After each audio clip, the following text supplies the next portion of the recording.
new toy. My name's Craig. I'm the buyer for Eagle Tech, and we brought in, it's called the Replicator 5th generation from the MakerBot company. They are pretty much the standard in 3D printing. Is everybody kind of familiar with 3D printing? Have you guys seen, just kind of by a show of hands, have you guys seen this in action before? Just here. Mostly new to everybody, so very good. So you'll be pretty amazed. So yeah, MakerBot, they're a company out of Brooklyn, New York. Like I said, they're pretty much the standard in 3D printing. So very much if you think of, years ago, inkjet printers just printing in a flat surface, the technology kind of evolved from that. So it uses really similar, kind of spits out of the printer head, but what it's printing in is plastic. It's called PLA, which is polylactic acid, kind of a technical term for it's a bio-based filament, plastic filament made out of cornstarch and sugarcane. So it's fully environmentally friendly, it's biodegradable over time. And yeah, so we will kind of commence with a brief kind of overview of how the whole thing works. And if at any time you have questions, feel free to chime in. Ashley has kind of turned into one of our resident experts on printing through the 3D printer. But yeah, it's just basically revolutionizing, desktop manufacturing. It's kind of the new wave of things. Very, very applicable to engineers, designers, architects. It's becoming very popular with just K-12, if they have CAD programs.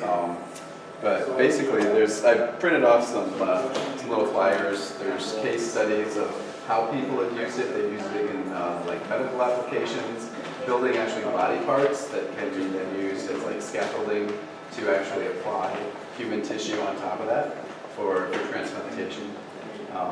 So yeah. So again, if you have any questions at any time, just feel free to chime in, and I'll let Ashley take over, and she'll just kind of talk through the entire process of how she kind of manipulates the files to loading the filament into the machine and then getting a job started. Yeah, and I'm going to be facing kind of this way sometimes because I'll be on the computer, so if I'm not loud enough, just go ahead and tell me and interrupt whenever. Totally easy. So really when you get started, it was really fun when we first got this thing because we were so excited. We just kind of, it was like Christmas. We tore everything out of the box, got it all going. But it's actually really simple. The filament itself is right in here. Each one is a 2-pound roll. It's actually really not that expensive to print on these. Each roll is on average about $50. And each print off of the 2-pound roll on average so far has been like 0.1 pounds per print. So it's very minimal. All it is it takes this, the extruder right here, if you can see it, it's this kind of small piece right here. That's the whole mechanism really. It pulls everything to that, that's what moves around. When it gets to this, that's what actually heats it up. And it goes all the way up to 230 degrees Celsius, which for people who know that in Fahrenheit, that's about 446 degrees Fahrenheit. So it gets really hot. So it's very much equivalent to like your the inkjet printer head, it's spitting out the ink. Instead, this is spitting out very heated up plastic. And it's printing out like. And I kind of equate it, it's a really fancy high-tech, like hot glue gun, is pretty much what it's doing. But all the plastic, when it comes out, it cools almost immediately as soon as it's out of that printer head. And yeah, and you'll see shortly it getting to work. But yeah, then all you do, you can change out the colors. We have 6 or 7 different colors right now that we can print in. But you can just get this down, and then there you go. You're ready to start the print process. Yep, these are some of the colors we have. Again, you might mention 2-pound spools. Yep. Yeah, a variety of colors. Oh, the filament, yeah. You can do like glitter, glow in the dark. So. And this is the software. This is what runs with it. Again, if you can't see, I'm sorry, I'll try to move a little bit. It works pretty intuitively. You just go, we've downloaded a bunch of things. Actually, I'll start with that.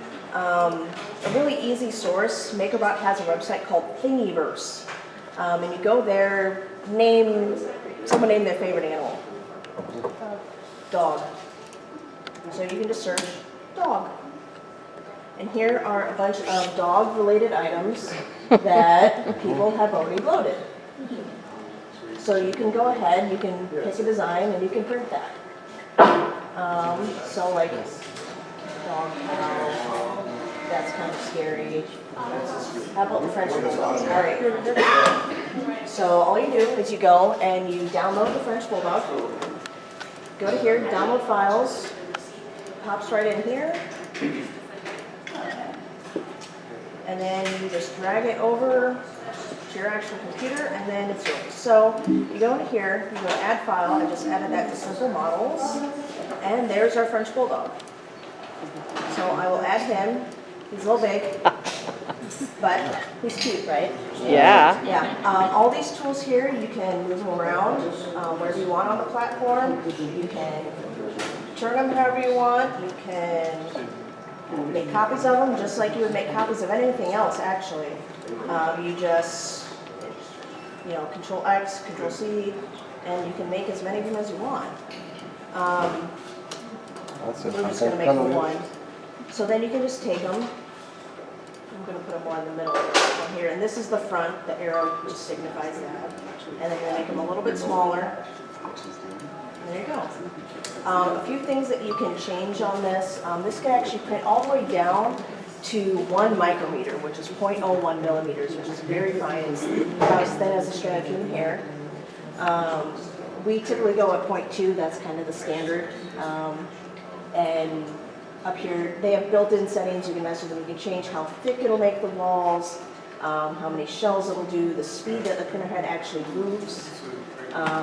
And then right here's an important part too, because depending on the design, if there are parts that kind of float, you want to put supports in, because it'll just extrude and it'll just fall. So with this particular design, because there's a gap under the belly, you do supports. So you save the settings, and then all you do is you print. And now it's setting over, and this thing can actually work on its own. You actually don't need a computer hooked up to it. You can actually just plug in a USB with a design and run everything off of here too. But it is network capable, so especially in classrooms, you can have this connected to every single computer in a classroom. You also can just plug in with Ethernet. There's a lot of different ways that you can run it. Right now, it's just heating up the print head, so it's getting ready. This stage is kind of the part that takes a little bit, but once that is ready, then it'll go through the process and get printing. So yeah, it's really simple to use. For students, there's really not too much to learn in terms of that. The hard part really is getting to design things. On that website I showed you, Thingiverse, there are designs on there that are customizable, that you can just customize items directly through the website. You don't have to get special software. But we do have a series of different software we've already added to this computer. 123D Design, which is from AutoCAD, SketchUp, which is from Google. There's just an assortment of different things of software that you can use. The ones you just mentioned, they're all freeware, so don't even have to pay for it. So yeah, you can start making your own things. One of our employees, actually, I don't know where he's at, we have a gate on our cage in the back, and we have probably tend to get like scratched. It rips our clothes, like whatever it's open, it's just really sharp metal. And he actually designed a cover for it. It fits perfectly like a glove. And so now we have that on there. We don't scratch ourselves anymore. Very handy. Yeah.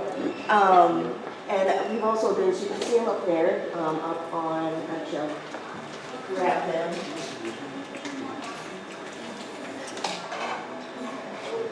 I don't know while she's getting those. MakerBot has these really great mobile apps. So what I've done is installed the app, and I can actually monitor what's printing remotely. I can be in my office or at home, and there's a built-in camera. I don't know if you pointed that out, but it's right here. And yeah, so this is live. Yeah, that's great. Yeah, it's showing what's printing. Nice. These dudes here. So these are also, while it's warming up, these are some of the things that we've made. This is also, we kind of call this our drawer of wonders. It's all the different things that we've made so far. These are some of the nicest ones, like here, and I'll pass these around. That's just like a business card holder, something like that. This is like a pen holder or a vase, depends on how big you print it. And this is our little movable robot. He's our action figure. He actually printed exactly like this. We didn't have to piece him together. It wasn't multiple parts. Really? Yep, he just printed out exactly like that. Can you believe that? It's unbelievable. On NPR, they went can do over that. They can, like, printing print organs lungs and a heart. for people. Oh, thanks. They have done a heart. We get these periodic updates for what people have been doing. So I've got kind of a listing. I mean, they're using it in movie productions. They're using it, so it's very cool. This could really change medicine. Yeah, architects. It is already. They're making, I bet. for people who are missing limbs. Prosthetics. Yeah, prosthetic Prosthetics devices, right here, yep. Arms. organs Yeah, apparently. arms, yep. It's huge. And these it sounds like expensive? it's starting.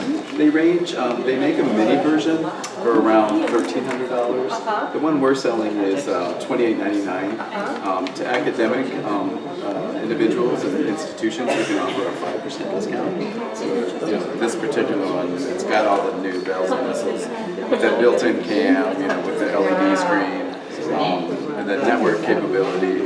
So that it's $28.99 and then 5% discount, no tax here. So the mini is half the size. It's about like yay. It still prints exactly the same way. You'll still get the same quality of print. Well, actually, the resolution is 200 microns versus. Oh, really? Yeah, so not quite as different, crisp. yeah. Yeah, architecture students, prototyping for kids.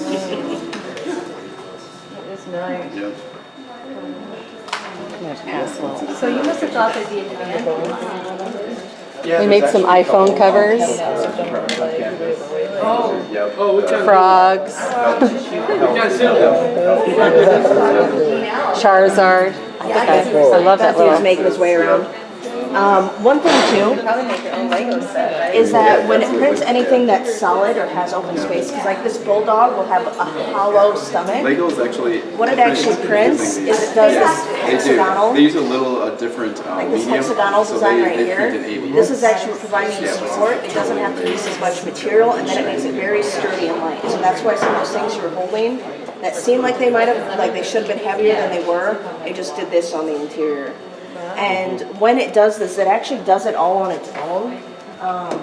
So if you go here, you just give it this. This is a good example. This is what it's going to do for the actual print. So you can view here, there's all the supports that it's going to put in.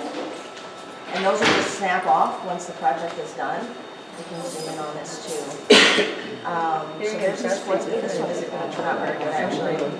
So this is nice too, because you can actually look at this ahead of time, and this print is going to turn out poorly. You can see all the gaps.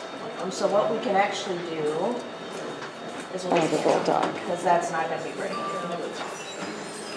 So what you do then is delete. That was going to be horrible. So let's see what was happening here. They were assigned to approve a product, and they actually designed a ketchup bottle top that actually prevents the liquid, from coming out first. It somehow slits it together. Yeah. That's that always bugs me. I hate it when the liquid You comes get that out little first. squirt of Mustard and ketchup, you get that. Yeah, mustard and ketchup. Caps. Boy, they could patent that. Yeah. Great idea. See, there's so many different things that you can do. Anyone have any other ideas of something to print? Yeah, you could make a new tooth. If anyone needed a tooth while we're here, you could make a new tooth. We've considered making dentures. Probably be better than the one that fell out in the back of my, Yeah, exactly. So here's a neat one actually. This day is before a, my son's graduation party. It's another movable one. You just print it and it's just already pieced together. Again, we'll make it a little bit smaller. I'm going to put this out on iTunes U. We'll move it Yeah. to the front of the platform. Oh, that looks cool, Ashley. And then, actually this one doesn't need supports because there's nothing that hovers. So that will save time, saves filament. And actually a lot of them end up looking better if you don't need supports. Just because they can tend to make the surface a little rough. But you can sand these, any of your finished products, you can clean up however you'd like. I've seen people take like Lighters? Yeah. lighters you can use to clean Get it up. that filament Anything off? heated, you can smooth the surface, melt it, change it. You can take acrylic paint as well and paint anything. So like they have an example in there that someone has a little garden gnome. There's actually digitizers too, so you can actually scan an object you already own. It'll create that into a 3D model, then you can recreate something that you even already have. And then you can paint that and do whatever you want. You can edit the file at that point, so if you have your little garden gnome, and say you wanted to have like a top hat, or you wanted to have a bigger puffy beard, you can reprint him, change him, and make your own. And see, this one didn't take as long because it had already begun the heating process. Cool. But yeah, there's lots of different things that you can do in the process to change it and make it however you'd like. Ashley had mentioned that we already put it to use for a practical application, kind of a guard for our kind of rough-edged locking mechanism in our warehouse. But there's, I mean, all types of things. You know, it's not just, you know, CAD technical people. People are printing bicycle helmets. You know, they're making definitely like toy models, replicas of like Godzilla, T-Rexes, that type of thing. Just again, here's another practical use. Somebody used it to as kind of, I think, a leveling device for their tables. You can print miniatures. Somebody did a little grand piano. My son actually manufactured an iPhone little holster for the front handlebars of his bike for Father's Day. So Great idea. I could use it's that. amazing. Anything your mind can think of, you can create it. Yeah, and it really is a great learning device for children too, just because it's very technical. It really gets them thinking and creating, and it's really nice because they can make something, they can imagine something, and actually have it like come true and have it be right there in front of them. And then if they want to change it, they can edit it, and it really gets the creative process flowing for children, and it's very engaging for them as well.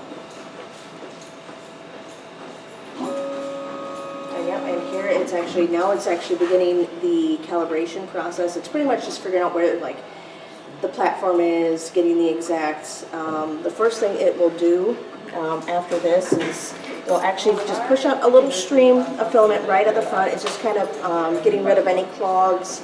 If you had any previous colors, it just pushes all of that out. And then it'll begin the print process. So we're very close to it actually starting. And if you guys want to check out any other stuff in the drawer, feel free. And those just snap right off. And you can hear it singing. That's probably, I think, my favorite part is just listening to it.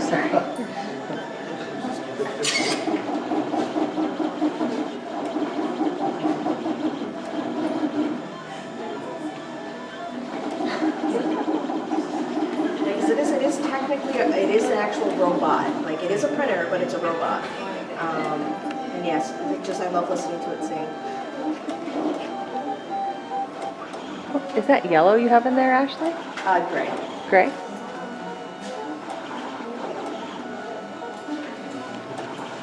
Just looks yellow on the film.